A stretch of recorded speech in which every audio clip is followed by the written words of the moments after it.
meie kava läheb kohe edasi, kus me veel on näha. Ja ma palun suure aplausiga siia teie ette kutsuda ansamblikühendaja Lenen Rand.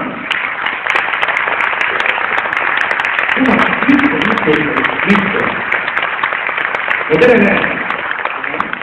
Sina oled olnud siin lava taga ja oled olnud lavendaga, aga ise pole kunagi jõudnud väga siia ette tulla. Aga nüüd me tulnud meelitasime siia ära. Mul on sulle mõned küsimused.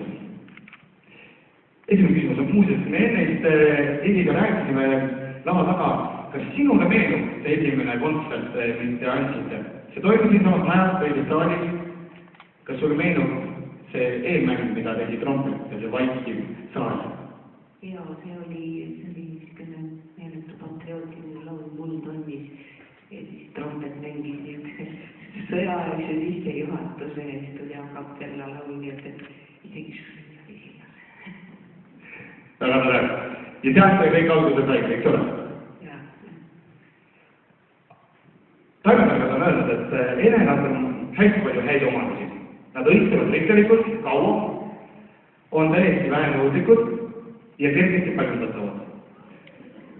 Kas ansambel Elenad selles koosseisus ja eelnevas koosseisus ja muutuvas koosseisus on olnud vähenõudlik? Jaa, mõnes mõttes on nad vähenõudlikud, mõnes mõttes on nad olnud nõudlikud. Mis mõttes nõudlikud? No nad tahavad ikka laulda meelde, aga selles suhtes on nad nõudlikud. Aga sina, kui juhendaja, kas sina oled vähenõudlik või palju nõudlik? Nii ja naa, vahel vähe, vahel palju. Ja nii nagu tagasi eriti nõudlik, jah? Nüüd on võime selle välja öelda, et üks asi on kindel, eks ole, et ansambel Enelad selles koosseisus lõpetab oma tegevuse. On see nii? No jah, et see on, et kuna seal on, sa oled ka veel tutvunud selle botaanikaga ja Eneladega, et see külmal talvel võib juhtuda, et siis saab seal mõned võrsed külmavad ära ja siis tuleb need tikud ja asjad välja lõigata ja siis ta hakkab paremini. Uue mõised tuleb, jah. Ja neile tuleb lihtsalt valida õige istumisaeg ja istumiskoht ja ongi kergesti paljundatav, eks ole? Aga hea külaline, lugupeetud Lenen ja lugupeetud ansambel Enelad. Kristi Lenenadi soov on vabandust, et mulle töövasõnast tassi. Me proovime siin täna mitte nutma hakata, aga Leneni soov on teile kinkida Kristi poolt üks lugu. See laul kannab pealkirja Laula mu laulu helised hääl.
Who's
Thank you.